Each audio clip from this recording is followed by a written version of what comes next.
BNP চাচ্ছিল নাসিরউদ্দিন পাটোয়ারিরা কথা বলা বন্ধ করে দিক। তাহলে জনাব তারেক রহমান, আপনি আমাদেরকে স্পষ্ট করে বলেন, আপনি কথা বলতে দিবেন কি দিবেন না?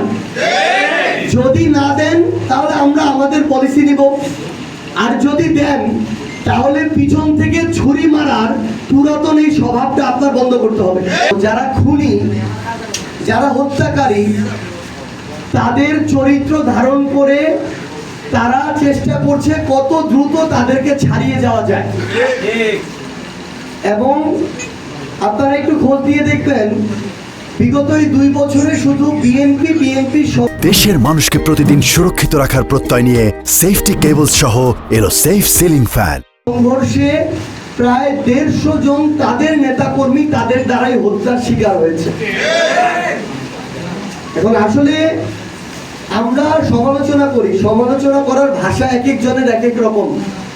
আমি যে ভাষায় বলি ডক্টর আতিক মুজাহিদ ওই ভাষায় বলবে না। মায়ের মন নিয়ে চলা ডাক্তার মাহমুদা মিতু ওই ভাষায় বলবে না, ওই ভাষায় নাসিরউদ্দিন পাটোয়ারি বলবে না। প্রত্যেকের ভাষা আলাদা।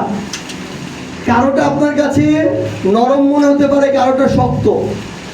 আপনিও আপনার ভাষা দিয়ে প্রতিবাদ করেন, কিন্তু আপনি এখন সরকার, আপনার কাছে পুলিশ প্রশাসন আছে দেখে, আপনার কাছে ক্ষমতা আছে দেখে আপনি ছাত্র দলকে পেটুয়া বাহিনী হিসেবে ব্যবহার করে সন্ত্রাসী হামলা করবেন। এটা তো একটা সভ্য দেশ হইতে পারে না। এটা হচ্ছে পুরাতন স্বৈরাচারী চরিত্র। এবং বিগত 2 দিনে বিএনপির সরকারের নীতি নির্ধারণী জায়গা থেকে আমরা একটা পর্যন্ত কোনো স্টেটমেন্ট দেখি নাই।